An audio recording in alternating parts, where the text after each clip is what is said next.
Retro ஆன்மீகம் நேயர்களுக்கு வணக்கம். நான் கலைப்ரியா பழனி. இந்த இன்டர்வியூல நம்ம கூட யார் இருக்காங்க அப்படின்னா டாக்டர் ஆச்சாரியா ஹரிஷ் ராமன் அவர்கள் தான் இருக்காங்க. வணக்கம் சார். வணக்கம்மா, நமஸ்காரம். பொதுவாகவே ஒரு ராசிக்காரர்கள் அப்படின்னா ஒரு ஒரு சிலர் தான் இவங்களுக்கு செட் ஆவாங்க, இன்னும் சிலர் வந்து செட் ஆகவே மாட்டாங்க. அந்த மாதிரி இந்த ராசிக்காரர்கள் உங்க கூட சேர்ந்தாங்கன்னா உங்க வாழ்க்கை ஓஹோன்னு ஆயிடும், எங்கேயோ போயிடுவீங்க. ஆனா இந்த ராசிக்காரர்கள் பக்கம் மட்டும் போயிடாதீங்க பயங்கரமா வியூஸ் போகும்னு நினைக்கிறேன். தயவு செஞ்சு அவங்க பக்கம் மட்டும் போயிடாதீங்க. போனீங்கன்னா உங்க வாழ்க்கையே முடிஞ்சிடும். எப்ப இருந்தாலும் இவன் எனக்கு குடைச்சல் கொடுத்துட்டே இருக்கான், எனக்கு இவனுக்கு ஆகவே மாட்டேங்குது, 7ஆம் பொருத்தம் போல அப்படின்ற ஒரு வார்த்தையை அடிக்கடி யூஸ் பண்ணுவாங்க. ஸோ அந்த மாதிரி ரியல் லைஃப்லயே நிறைய விஷயங்கள் நம்ம பாக்குறோம் இல்லையா? அதனால இந்த ராசிக்காரர்கள், இவங்களுக்கு ஆகாத ராசிக்காரர்கள் யாரு, ஆகிற ராசிக்காரர்கள் யாரு அப்படின்னு சொன்னோம்னா கண்டிப்பா அருமையா இருக்கும் சார். அர்த்திகல்பித கல்போயம் பிரத்யர்த்தி கஜகேசரி வியாச தீர்த்த குருர் பௌயா தஸ்மதிஷ்டார்த்த சித்தி. அதாவது நம்ம ஜாதகத்தோடைய பொருத்தம் ஃபர்ஸ்ட் பார்ப்போம். இவருக்கு செட் ஆவாரா, இந்த பையனுக்கு இந்த பொண்ணு பொருத்தம் இருக்கா இல்லையா, இந்த மாதிரிலாம் காம்பினேஷன் பலது பார்த்தது உண்டு. அது எல்லாமே பொதுவாக நம்ம ராசியை வச்சு கனெக்ட் பண்ணுறது கிடையாது. அதில் முக்கியமானதே ஜாதகத்தோட பொருத்தம். ஜாதகம் ரெண்டும் பொருந்தது நல்லா இருக்குன்னா இந்த சோகால்டு வைப்புங்கிறது செட் ஆகிடும். அப்போ ஆட்டோமேட்டிக்காக டைமும் நல்லா இருக்கும்போது அது ஹிட் ஆகிடும். இப்படி ஒன்று. ரெண்டாவது, ராசி மண்டலங்களுக்குள்ள பொதுவாகவே நம்ம என்ன சொல்லணும்னா இந்த க்ஷேதபாவம் அப்படின்னு சொல்லுவோம். அதாவது விரயஸ்தானம் கனெக்ட் ஆகிருக்கக்கூடிய ராசிகள் பொதுவாகவே மேட்ச் ஆகாது.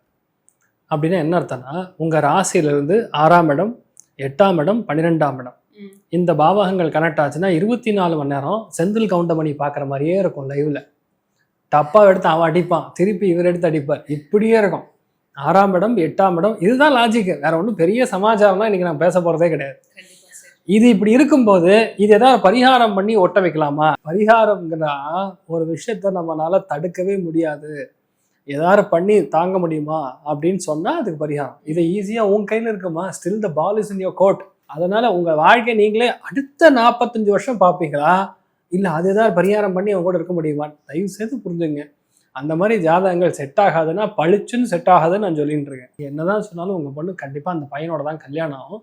ஏன்னா ஜாதகத்துல பூர்வ புண்ணிய பிராப்தம்னு ஒன்று இருக்கு. எப்பெல்லாம் ஜாதகத்துல பெண் ஜாதகத்துல செவ்வாய் ராகு செவ்வாய் கேது சேர்ந்ததுன்னா 100% லவ் மேரேஜ் தான்.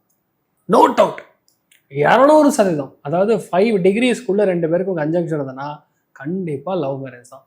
இதுவே பையன் ஜாதகத்தில் பார்த்தீங்கன்னு வைங்க, சுக்கிரனும் கேதுவும் சுக்கிரனும் ராகுவும் சேர்ந்ததுன்னா கண்டிப்பா லவ். இதெல்லாம் எதனால நான் எக்ஸ்பிளைன் பண்றேன்னா, ஜாதக பிராப்தத்துல கட்டத்துல 10க்கு 10 பொருத்தம் இருக்கான்னு பார்க்கறதுக்கு முன்னாடி பேசிக்கான பிராப்தமே லக்ன பிராப்தம், ராசி பிராப்தம், matching. That's what is called. இப்போ என்ன சப்ஜெக்ட்னா, எந்த ராசிக்கு எந்த ராசி மேட்ச் ஆகாதுன்னு கேட்குறாங்க. விச் இஸ் இன்ஃபேக்ட் இது வேற ஒரு ஆங்கிள் மேட்சிங்கும் சொல்றோம் நம்ம. இப்போ 12 ராசிக்காரர்களுக்கும் எந்தெந்த ராசிக்கு எந்தெந்த ராசிகள் ஆகாது, எந்தெந்த ராசிக்கு இந்த ராசிகள் ரொம்ப செட் ஆகும் அப்படின்னு சொல்லிட்டு பார்க்கலாம் சார்.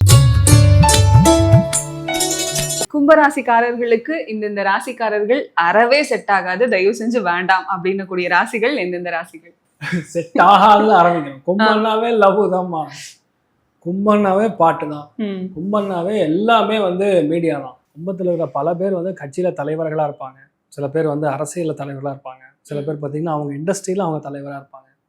இந்த நம்பர் 1 பிராண்டை கொண்டு வர்றதுங்கிறது கும்பம் தான். கும்பம் அந்த இடத்துல இருந்ததுன்னா கண்டிப்பாக இன்னொன்று எல்லாமே அவங்களுக்கு தானாக நடக்கும், டார்கெட் ஓரியன்டாக நடக்கும். அதெல்லாம் பெரிய அதிர்ஷ்டம் கொடுக்குறது கும்பத்துக்கு.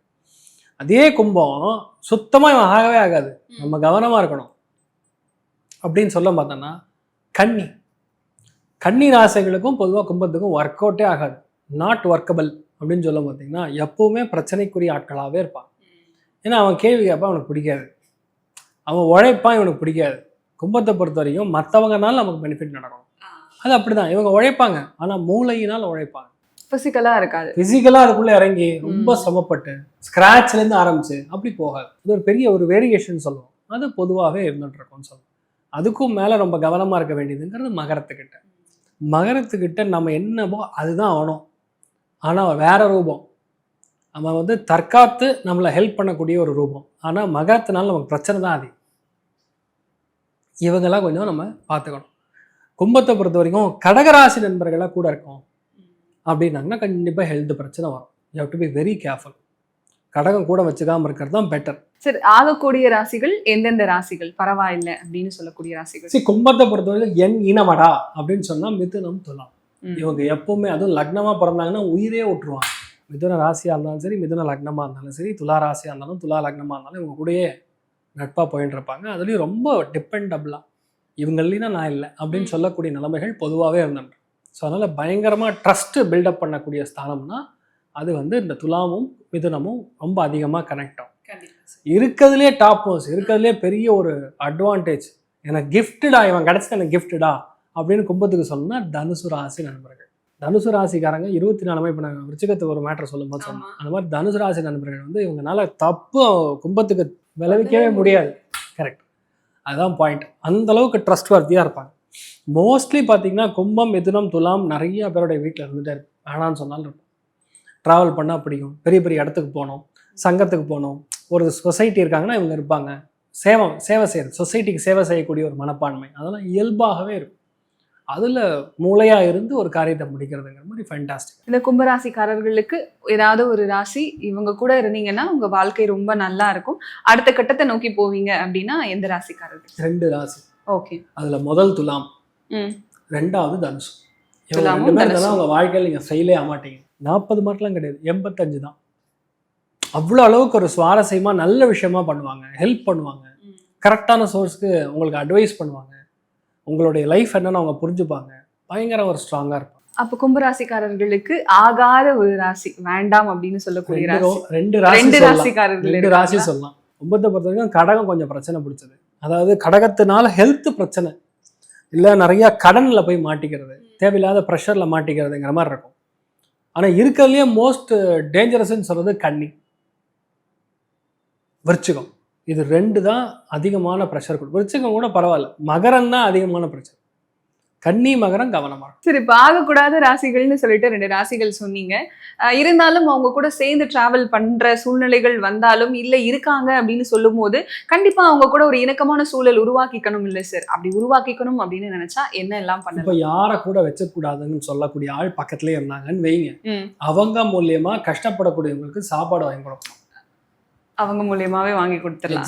சொல்லலாம், நம்ம வீட்டில் வந்து க்ளீன் பண்ண வராங்க, வீட்டில் வேலை செய்ய வராங்க, இல்லை இடத்துக்கு போகிறீங்க, முனிசிபல் ஏதாவது வேலை செய்கிறாங்க, அதுக்கெல்லாம் பார்த்து நீங்கள் உணவு பொருட்கள் தானம் பண்ணுறது, அவங்களால தானம் பண்ணாவே சேஞ்ச் எல்லாமே நல்ல மாற்றம் பொதுவாக கொடுத்துரும். இவ்வளோ விஷயங்கள் நம்ம பார்த்துருக்கோம்ல, இது எல்லாம் எதன் மேலே டிபெண்ட்னு பார்த்தீங்கன்னா காலபுருஷ தத்துவம்னு சொல்லுவோம். இந்த காலபுருஷ தத்துவத்தில் 4 விதமான செக்மெண்ட்ஸ் இருக்குது, கம்பார்ட்மெண்ட்ஸ் இருக்குது. அதில் ஒன்று தர்ம திரிகோணம், 2வது அர்த்த திரிகோணம். தர்ம திரிகோணம்னா நீங்கள் என்ன சொன்னாலும் சரி உங்கள் கூட நான் இணங்கி போவேன். எக்ஸாம்பிள் நீங்கள் மிதுனம்னு வைங்க, துலாமும் கும்பமும் இணங்கி போவோம், அது தர்மம். அர்த்த திரிகோணம் அப்படின்னு சொன்னால் அடுத்த செக்மெண்ட். அர்த்தத்தினா கேள்வி கேட்கும், வேலை செய்யும், ஆனால் பணம் வரும், சந்தோஷம் எதிர்பார்க்க முடியாது அப்படின்னு சொல்கிறது. மிதுனத்துக்கு எக்ஸாம்பிள் சொன்னால் கடகம், விருச்சிகம், மீனம். இது அர்த்த திரிகோணம். 3வது செக்மெண்ட் இன்ப திரிகோணம். இவனால நமக்கு நல்லது தான் நடக்கும், கெட்டது நடக்கவே நடக்காதுன்னு சொல்றது. சிம்மம், தனுசு, மேஷம். புரியுதா? இருக்கிறதுலே படு மோசம், எனக்கு ஒர்க் அவுட்டே ஆகாது இவன் அப்படின்னு சொல்லுவோம்ல, அதுதான் மோட்ச திரிகோணம். மோட்ச திரிகோணம்னா எந்த ராசியிலிருந்து நீங்கள் 4, 8, 12 கூடிய பாவகங்கள் கனெக்ட் ஆகுதோ அவன் மோட்சம். அவனால பிரச்சனை தான். அவனை வந்து நீங்கள் எப்படின்னா நமக்கு கீழே வேலை செய்யக்கூடிய ஆளாக வச்சுக்கலாம், இல்லையா எங்கேயாவது ட்ராவல் பண்ணும்போது வச்சுக்கலாம், இல்லையா நம்ம சோகத்தை கேட்கக்கூடிய ஒரு சைக்காலஜிஸ்டாக வச்சுக்கலாமே தவிர கூட வச்சுக்க முடியாது. இப்போ இதில் இன்னொரு காம்பினேஷன் சொல்லணும். தர்ம திரிகோணமோ இன்ப திரிகோணமோ நல்லா செட் ஆகும், அர்த்த திரிகோணமோ மோட்ச திரிகோணமோ செட் ஆகும். இது 2ம் கிராஸ் பண்ணால் ஒர்க் அவுட் ஆகாது. புரியுதா? Minus into minus is plus, plus into plus is plus. ஆமாம், plus into minus is always minus, it cannot be plus. புரியுதா? அதனால எந்தெந்த ஆள்கள் யார் யார் அதை வச்சு தான் இந்த லாஜிக் இவ்வளோ நேரம் எக்ஸ்பிளைன் பண்ணியிருக்கேன். நீங்கள் உங்கள் லைஃப்லேயே போட்டு பேட்டர்ன் போட்டு செக் பண்ணாலும் இது இப்படி தான் இருக்கும், வேற மாறவே மாறாது. உலகத்தில் இருக்க சவுத் ஆப்பிரிக்காவில் பிறந்துற ஒரு ஆளாக இருந்தாலும் அவனுக்கு இப்படி தான் வீட்டில் அவையும். இது வந்து உலக ரகசியம் மாதிரி. அதனால் இது வந்து பூர்வ ஜென்மத்தோட பந்தத்தை வச்சு தான் இதெல்லாம் நம்ம டிசைட் பண்ணுறோம். இதுக்கும் மேலே ஜாதகத்தில் லக்னம் முக்கியம். இவ்வளோ நேரம் நம்ம எல்லாம் பேசுனது ராசி. உங்கள் ஜாதகத்தை பார்த்து அங்கே லான்னு எழுதியிருக்கும், அதை வச்சு தான் மெயின் ஸ்க்ரூட்டினி ஆரம்பிக்கும். லக்னம் ரொம்ப முக்கியம். ஆமாம், இதை வச்சு நீங்கள் அதை எடுத்து அப்ளை பண்ணிங்கன்னா அந்த லக்னத்தில் அப்படியே மேட்ச் ஆகும். அதனால் எல்லாருமே எல்லா ராசியோட நல்லா சேர்ந்து சந்தோஷமாக இருங்க. This is purely a research topic. Retro ஆன்மீகம் கேட்டதுனால இதை வந்து நம்ம டிஸ்கஸ் பண்ணுறோம். இன்ஃபேக்ட் எல்லாருக்குமே நல்லது நடக்கட்டும்னு பிரார்த்தனை பண்ணிக்கலாம்.